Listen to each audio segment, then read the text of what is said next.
Hör Uyghur Radiosi. Assalamu alaykum muhtaram azizlar. Hammalarga Hör Uyghur Radiosidan salam. Hörlük suyar Uyg'urlarning radiosidan salam. Hör Uyghur Radiosi 2004-yili marhum kompozitor Al-O'g'li Kurash Kusan apandimning bevosita yetaklashida Shvetsiyaning Eskilstuna shahridan Uyg'urcha anglatish boshlab, toki marhum apandimning tuyuqsiz vafotiga qadar nurg'un nadir asarlarni elga sungan edi. Biz marhumning izini besib, bugun 2022-yili 1-yanvardan boshlab Hör Uyghur Radiosidan har kuni 10 minutlik Uyg'urcha programmani ishlab elga sunmoqchi. Yangi yil quyoshi hammalarga hörlük quyoshi bo'lg'usi. Har bir kun, har bir aylanga xayrlik, omadlik bo'lg'usi. İnşallah bu yangi yil dillarga rohatlik, aziz tillarga salomatlik bo'lg'usi. Her biringlarning oilasi, atrofi hörlük nuri va barakatlarga to'lg'usi. Yangi yil yangi bahordan derak bergusi. Inoqlik, ömlik, mehribonlik, g'alaba har bir qarindishimizga yor bo'lg'usi. Biz hammamiz hörlikka tashna. Ish ömlikda, kuch birlikda degan o'rtoq g'oyada hammamiz birga tirishsak, Uyg'ur hamon bir kun hör bo'ladi. Hör mustaqil vatanni quralaydi va dunyoga chaqalaydi. Hörlik yashasin.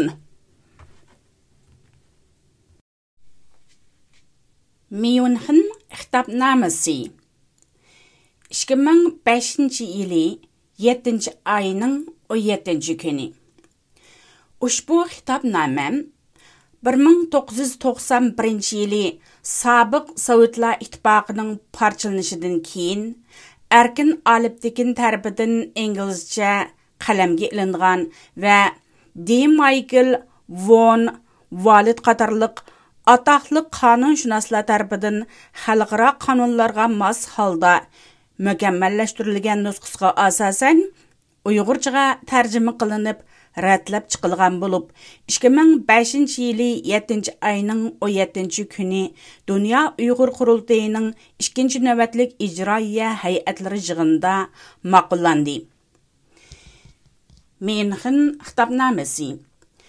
Dunyo Uyg'ur qurultayi Sharqiy Turkistondagi Uyg'urlar va barliq asli xalqlarning o'z taqdirini o'zi belgilash, milliy mustaqillikni asliga keltirish, adolatni va ijtimoiy amonlikni barpo qilish, dunyo tinchligini va rayon bexatarligini qo'g'dash, umumiy xalq farovonligini ilgari surish, erkinlik ham demokratiyaga kafolatlik qilish majburiyatlarini ado qilish.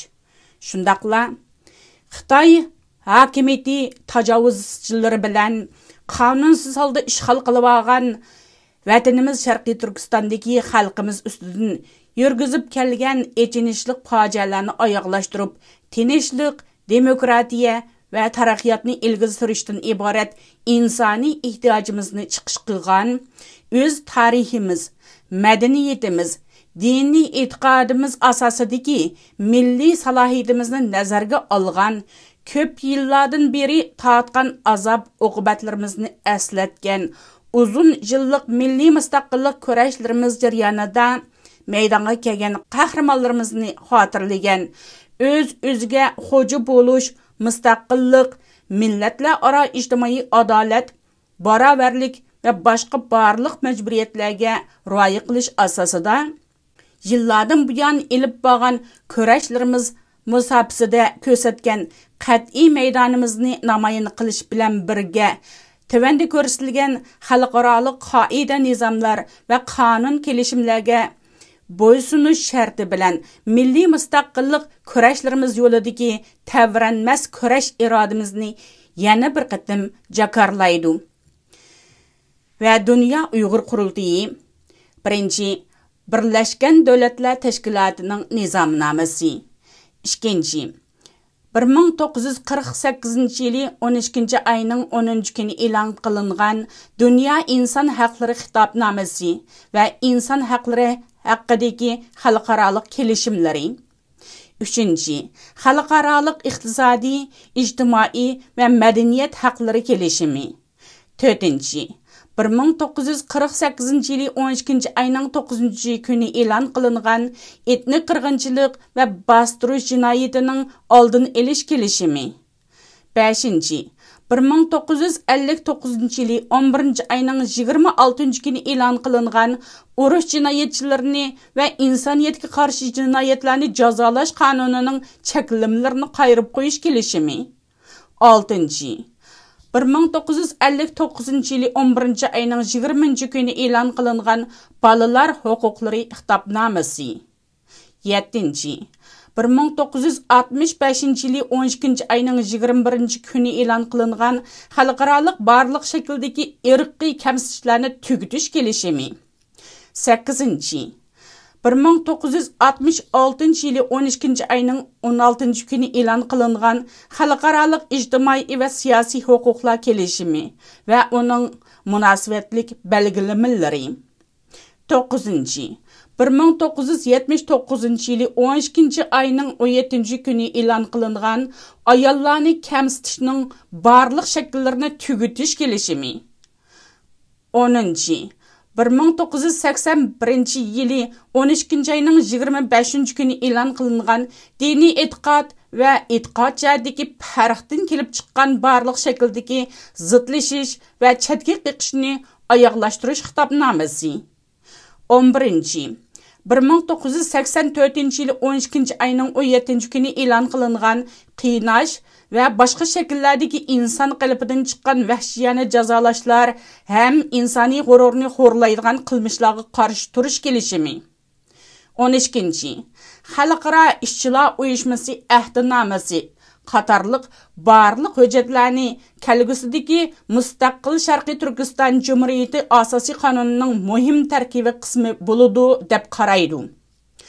Dünya Uyghur Qurultayı, Şərqi Türkistan'daki Uyghurlar və barlıq əsli xalqlar namıdan, yəni şunu oçuq halda çakalaydı ki, müstəqil Şərqi Türkistan Cumhuriyeti A. Şərqi Türkistan xalqının tüp qimmat qarashlar asasida quriladigan demokratik, ko'p partilik ham qonun bilan boshqariladigan bir davlat bo'ladi. B. Mustaqil Sharqiy Turkiston Jumhuriyatining davlat tili Uyg'ur tili bo'ladi. C.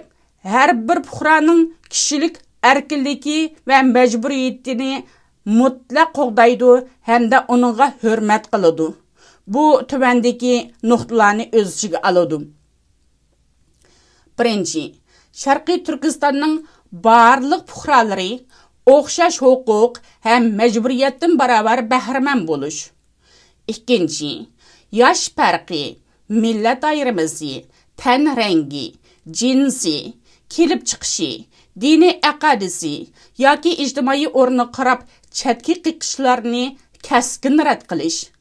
Üçüncü, demokratik qanun tüzüm arqılıq yürüş-duruş erkinligiga, o'ltiraqlashish va ixtiyoriy ko'chish huquqiga kapolatlik qilish. To'rtinchi, uchur erkinligi, ifoda erkinligi va matbuot erkinligini qo'g'dash hamda zo'ravonlik kategoriyasiga kiradigan qilmishlarni cheklash. Beşinci, xalqimizning an'analarini qurilg'usi mustaqil Sharqiy Turkiston Cumhuriyeti Asosiy Qonunining muhim tarkibi qilish va Sharqiy Turkiston davlatining qonun bilan boshqariladigan bir davlat bo'lishiga kapolatlik qilish. 6. Sharqiy Turkistonning o'ziga xo'ja bo'lish va mustaqilligi uchun elib berilayotgan kurashlarga qatnashish va hassa qo'shish majburiyati. 7. Sharqiy Turkistonning kelgusi qurilishiga qatnashish va hassa qo'shish majburiyati. 8. Sharqiy Turkistonning davlat birligiga va xalq orasidagi ijtimoiy ham siyosiy inoqlikka hassa qo'shish majburiyati. D. Tuvandagi huquqlar qo'g'dilish bilan billa, ya'ni tuvandagi majburiyatlar tashabbus qilinadi. Birinchi, har bir shaxsning milliy kimligiga doir huquqlar asosiy qonun orqali qo'g'diladi. Ikkinchi, ma'arif huquqini qo'g'dash, savodsizlikni tugutish, fikr farqiga hurmat qilish, fan texnika tadqiqotini ilgari surish, ijtimoiy, madaniy, fanniy masalalarni qat'iy qilib tadqiq qilish va mulohiza qilishni maqsad qilgan davlat ma'arif sistemasini qonunlashtiradi. 3. Her bir fuqaroning saqliqni saqlash va sahiyya xizmatlaridan o'rtaq ham barobar bahramand bo'lish huquqi qo'g'diladi. 4. Yaşanğanlarning holidan xabar oladigan muvofiq ijtimoiy sistemani barpo qilish va uni taraqqiy qildirish orqali peshqadamlarning kutilish haqlari ta'minlanadi. 5. Meyiplarning, yetim yesirlarning, tul qolganlarning qo'g'dinish haqlari va insoniy g'amxo'rlikka erishish haqlari kapolatga ega qilinadi. 6. Fuqarolarning mol-mulk huquqi kapolatga ega qilinadi. 7. Sharqiy Turkistonda yerlashmoqchi bo'lgan chet el fuqarolariga nisbatan davlatlik va xalqaro qoida-qonunlarga asosan muomala qiladi. 8. Tashkillik jinoyatlarning oldini olish va zarba berish mexanizmini qurib, ayblanguvchining qonun oldida jinoiy javobgarlik isbotlanguncha gunohsiz deb qaraladigan belgilarni turg'izib, qonun oldida adolatga erishish haqlarini qo'g'daydi. 9. Ishlash haqqi va o'xshash emgakka o'xshash haq berish prinsipiga asosan adil haq tuzumi barpo qiladi. 10. Sharqiy Turkiston xalqi muhit asrashning yer sharining ekologiyalik tangpo'lig'ini qo'g'dash va kelgusi avlodlarning mavjudligiga kapolatlik qilishdagi ahamiyatini aniq to'nilgan asosda ko'vriklik apparatlarni qurib chiqadi. 11. Sharqiy Turkiston Cumhuriyeti o'z zaminidagi tabiiy boyliqlarni tejashni o'zining eng asosli majburiyatlaridan biri deb biladi hamda muhit asrashni va yerni muvofiq ishlatishni maqsad qilgan qonunlarni turg'izish orqali bu xil nishonning butun jamiyatning munosabatlik hamma tarmoqlarda amillashishiga kapolatlik qiladi. 12. Maxsus O'rta Osiyo rayoniga nisbatan mustaqil Sharqiy Turkiston davlati maydonga kelishi hamon Sharqiy Turkiston davlat Oliy komiteti inson haqlarining ig'ir dafsanda qilinishlaridan kelib chiqqan jarohatlarni saqaytish, Sharqiy Turkistonni bu rayonda siyosiy va iqtisodiy jihatdan bir gavdaga aylantirishga kapolatlik qilish, demokratiyani taraqqiyotni ilgari surish, mamlakat ichidagi muqimlikni va rayonlik tinchlikni qo'g'dash ehtiyojini ko'zda tutib, tuvandagilarni jakalaydi. 13. Tarixda dunyo madaniyatiga o'chmas tuhfa qoldirganidek, mustaqil Sharqiy Turkiston Cumhuriyeti o'z an'analariga varislik qilgan holda dunyo tinchligini olg'a suradi ham rayonlik bog'lanishni kuchaytirdi. 14. Mustaqil Sharqiy Turkiston Cumhuriyeti o'z ara foydali bo'lgan hamkorlikni va aktiv betaraflikni ilgari suradigan, davlatlar orasidagi ixtiloflarni tinch hal qilish yo'lini izlaydigan bir tashqi ishlar siyosatini qo'llanadi. 15. Mustaqil Sharqiy Turkiston Cumhuriyeti hamma xalqlarning o'z-o'ziga xo'ja bo'lish va mustaqil yashash huquqi bo'lishdek dunyoviy o'lchamga qat'iy amal qiladi. 16. Mustaqil Sharqiy Turkiston Cumhuriyeti o'zining jug'rofiyaviy siyosiy rayonda aktiv rol o'ynaydi. Qurol yarog' basishni rad qilib, O'rta Osiyo rayoni va butun dunyoni qurolsizlantirishni ham ixtiloflarni suhbat orqali hal qilishni olg'a suradi. 17. Mustaqil Sharqiy Turkiston Cumhuriyeti o'zi joylashgan rayonda va butun dunyo miqyosida inson haqlarini olg'a suradi. Hayotning ulug'ligini, turar joyining bir butunligini, xatchak, madaniyat va diniy erkinlikni qo'g'daydi ham ijtimoiy, siyosiy muhit jihatlarda xalqlar orasidagi inoqlikni ilgari suradi. 18. Mustaqil Sharqiy Turkiston Cumhuriyeti ayollarning barobarlik huquqini qo'g'daydi va ilgari suradi. Yashasin Sharqiy Turkiston! Dunyo Uyg'ur qurultiyi, München, Germaniya. Bugungi programmamiz mush yerda oxirlashdi. Diqqat berganingizga rahmat. Ko'rishguncha omon bo'linglar, aziz qarindoshlarim.